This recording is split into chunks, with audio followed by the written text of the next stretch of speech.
Hello, I am here today with Sæþór Benjamín Randalsson, who is a foreigner from the United States, like myself, and I will let him introduce himself a little bit and tell you about what he's doing in Iceland and how long he's been here. So I'm 36. I'm from Richmond, Virginia, and I've lived here since 2007.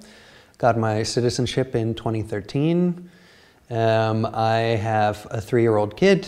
I'm married to an Icelander, and I have also done some fostering in the past, and we have a foster charge with us currently. Okay, and especially, I guess, with regard to the fostering, how has that been going here, doing that here in Iceland? It's been interesting because doing it has connected me a lot to the other English-speaking foster families, especially on Facebook, and a lot of them are from the US. So I get a kind of window into both systems, and it seems like while the system here is stressed and could be funded more, the problems that the children are dealing with often seem much less severe than how far they've gotten to be in foster care in the States from some of the cases I've heard. I see. Because these are normally, the children we've looked after have been very normal kids with slight behavioral problems that were completely understandable for the trauma they had gone through, you know, right. Not these like nightmare made-for-TV Lifetime movie stories that you sometimes hear. Right, and the crime being much lower here and so on probably contributes in some way to that. And so far we found these are just kids who need stable, loving adults in their life. And then that has fixed most of the, at least surface level problems. We'll see on their long-term report card. Right, excellent, okay. And what are some of the hurdles that you had to get through when moving to Iceland or in adapting to living here? Well, the way of kind of like going out and meeting people was really turned on its head, because I'm used to like being able to go home at a normal hour and then use the next day instead of going home at 6 a.m., which can be fun, but yeah, so now I kind of feel like I have to have a dedicated plan to like go out and go through the night. No, it's been finding that social net, that group of people that you can not just feel good being with and talking to, but are also available geographically, time-wise with jobs, family, stage. You know, there's a lot of pulls on us these days. But yeah, the kind of having that connection has probably been the hardest. Okay. Have you noticed any changes, particularly in the areas of social welfare and so on, in your time that you've been here? Definitely with housing. We do some kind of, we rent our guest house, and in the past we had engaged in Airbnb and those kind of things, and as part of that, I always have tried to watch what the market is doing and what rents are doing, and join the Leia group on Facebook and routinely go on Fasteigner and look at what apartments and houses and things are going for. And I just find this as kind of an research investment strategy, fun hobby, and just watching how housing prices have skyrocketed for so many people is really, to me, just undeniable. You know, we've got the data and we've got the anecdotes, and we've all got the friends who can tell us about their living situations. So just, and then being a landlord at times has also shown the other side of the relationship, where you can sometimes have so much power that it can enable, you know, like taking the space for granted, or not taking care of it, or not being a good steward of the relationship, and just kind of using it as a money printing. Yeah, it seems like it would be ripe for corruption or just price gouging, basically. Yeah, there seems to be very little functional legislation in this route. For example, that recent Airbnb crackdown. I can't remember the details. It's like you have to live there 90 days a year, something like that. A friend of mine who's the only person still long-term in their stairwell, every other apartment is an Airbnb. I said, have you reported any of those, any change on that? And she said no. So it's possible that they're all compliant and paying on it, but it doesn't, I haven't seen very much change in that regard, like number of houses on Airbnb or movement in the market or extra spaces for sale or anything like that. Okay, and you think Airbnb is one of the main causes of the rental rates skyrocketing? I mean, there's a lot of, you know, I would say the main reason is capitalism, but Airbnb is, you know, the current tool du jour of being able to, once you have the resources to buy some real estate, it can create this, you know, kind of circular slurping up of these resources that are currently in a, you know, we wouldn't let someone buy all the heart medication and then, you know, sell it at a profit to people with, you know, heart murmurs. Yeah. So it doesn't seem fair to let one individual buy up 40 plus places if, you know, without some kind of, I don't know, price controls, or a certain number of it have to be long-term rentals, or I don't know what it has to look like, but I believe that someone whose job was to work on this all day long could come up with some kind of a solution that would work. Yeah, for sure. What about lower income Icelanders? Have you noticed an increase in this, or do you note any social problems that they're facing that really need to be addressed other than the housing?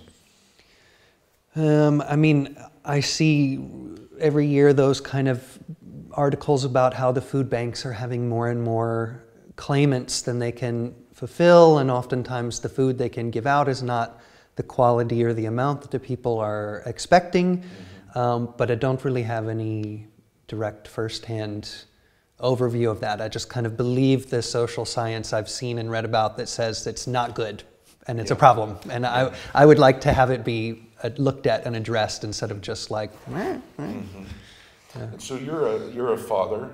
You have a 3-year-old? 3-year-old. How has that been as a foreign father living here? Yeah, I mean, just watching like the teachers have to go on strike. I'm like, I can't think of any other individual I interact with in my life more important to me than the person I trust my kid with every day. Absolutely. And like, if I had any say into how taxes and salaries and all of that were allocated, you know, I would put them on the, you know, I'd flip it around and have these people providing such valuable social services at the top instead of, you know, athletes and CEOs and it is other people really of marginal utility. I mean, I'm a bit biased, I think, my mother's a teacher, her father was a teacher.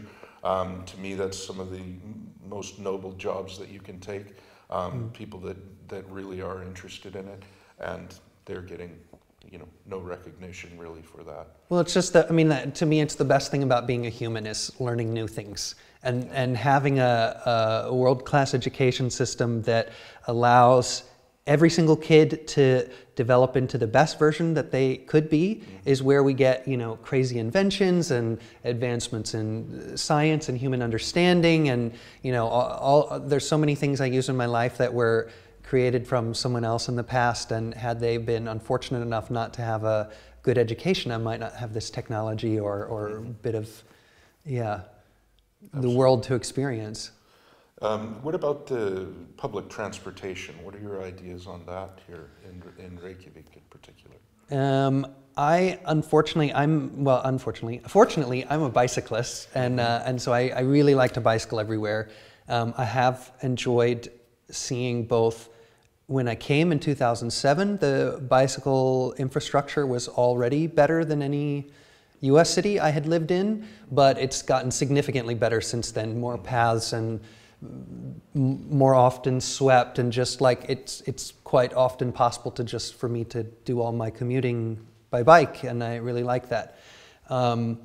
I believe that there's definitely more traffic. I live right on Hringbraut, and I can see that there's more traffic, and the few times I do have to drive, the waits and the traffic is definitely larger, and I would prefer to pursue routes that are more public transportation, bike sharing, things that don't rely on quite so many especially internal combustion engines, like, also pushes to get more electric vehicles.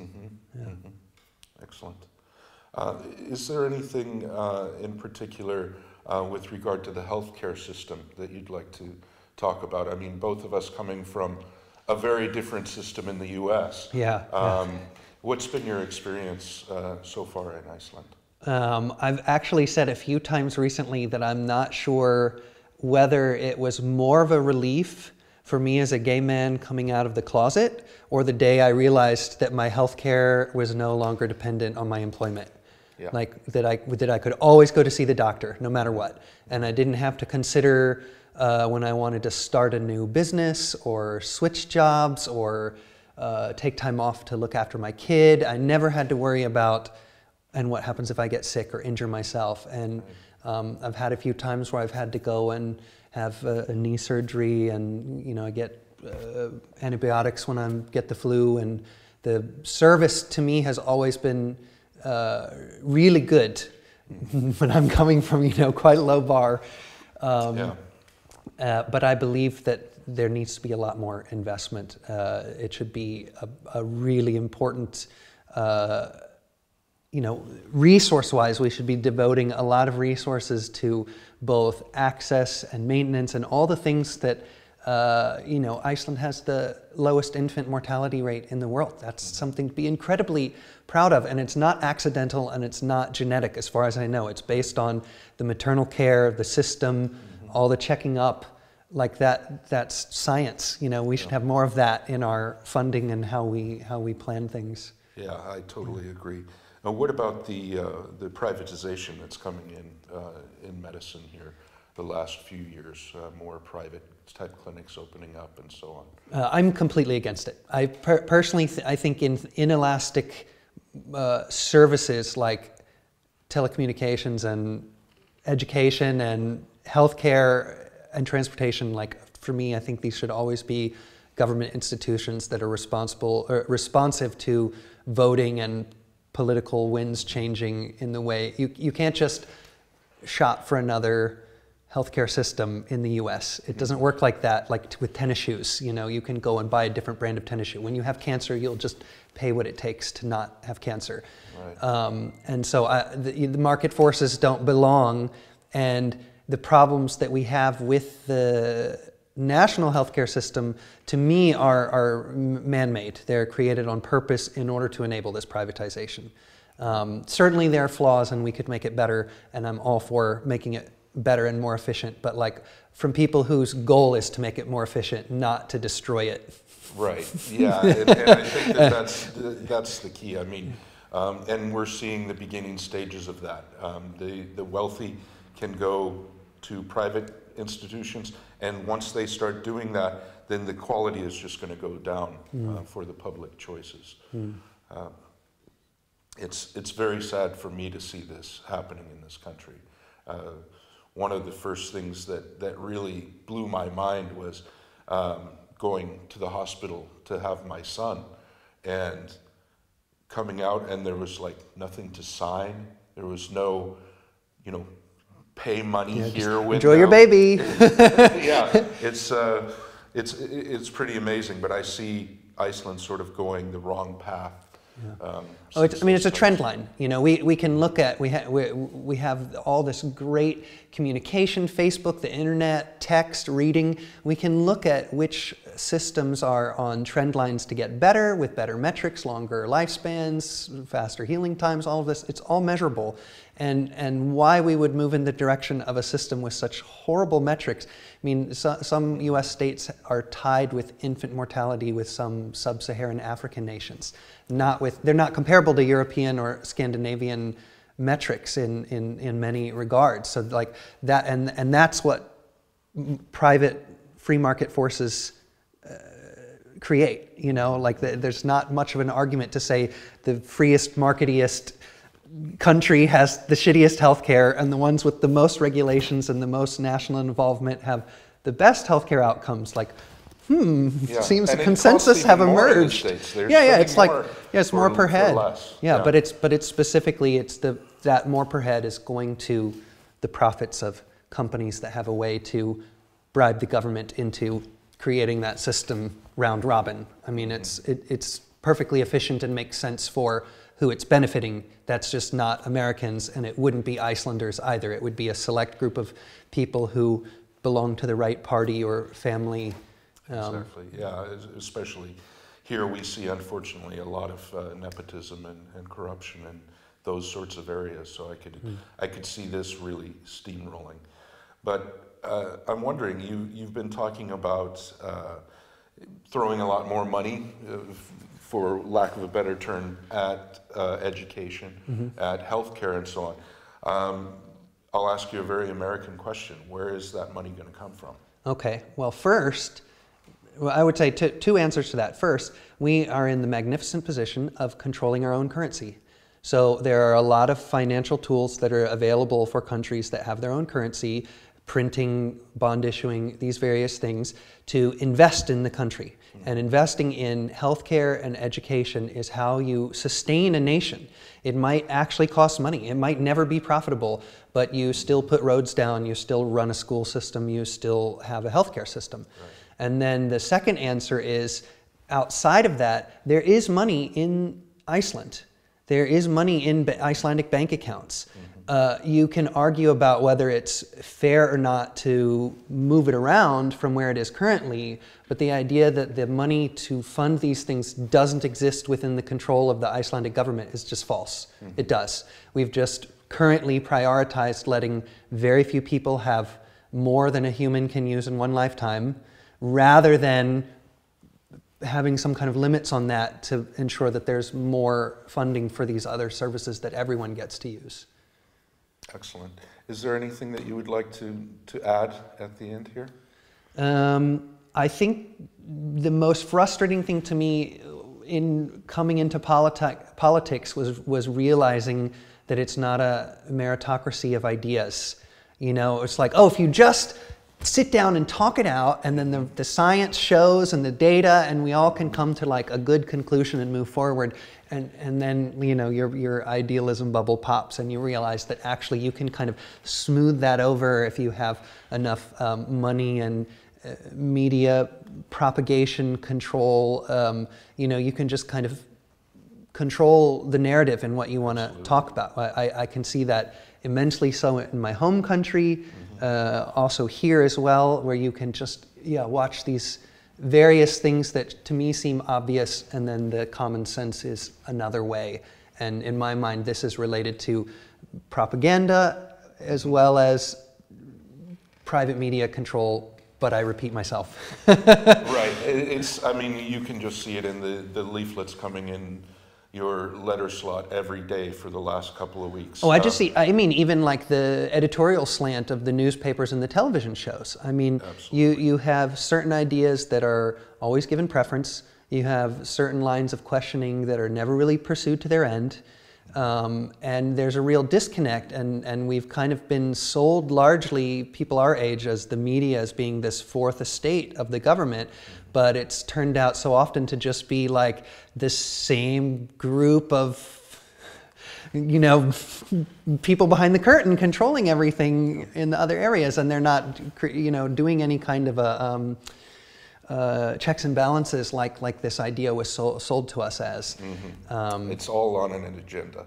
You see it very much here with particularly Morgunblaðið and like you say, a lot of the papers and shows.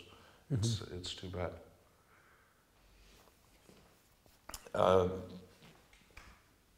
So, any final words? Yeah. Yeah. No. I mean, I want to emphasize that I consider my immigration to Iceland an immense improvement. But the reasons that I consider it an improvement are when I do those compare and contrast with how things are run from where I came from and what I experienced, and how things are run here. And when I see the trend lines going here, I'm sitting here going, no.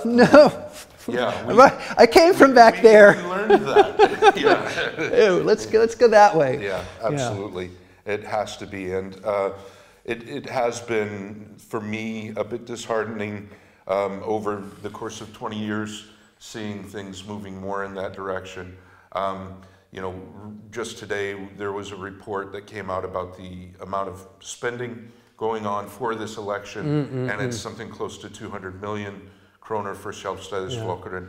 Meanwhile, you know, here we are, and we've got a party. I did my own makeup. Yeah, absolutely. We're sitting here in Boy's workshop, and just think of what that money could have actually been spent on. All it is just paper through the doorway or ads on the television.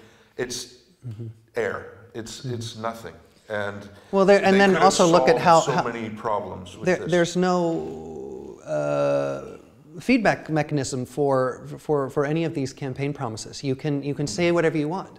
Yeah. You know, and then once campaign time, or you get elected, you can't ever go, wait a second, you promised that and then you didn't do it, I'm going to sue you, or whatever, you know, some kind of mechanism. It's just like, oh, yeah, you bought it again. Wink, wink, and a nudge. Yeah. And I'm just amazed that people are still buying it. It seems like every election that whoever makes the craziest promises. I'm honestly aghast at this point. Like when I opened up the newspaper and saw the polls of like which parties were leading, I was like, first I was like, are you fucking joking me? Yeah. And then the second thing I said, of course.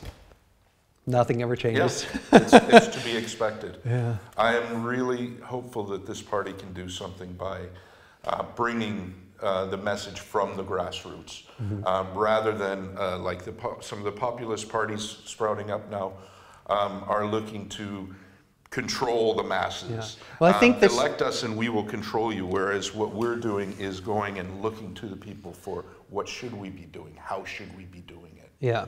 I was actually really skeptical for a while of the people who kind of said this democratization of information, this you know, the social networks and all this togetherness is going to, you know, I don't know, bring us to another plane of not existence, organization or politics or whatever. And at first I was a little bit poo-pooey about the idea, but I do get the feeling that especially young people are completely seeing through this bullshit.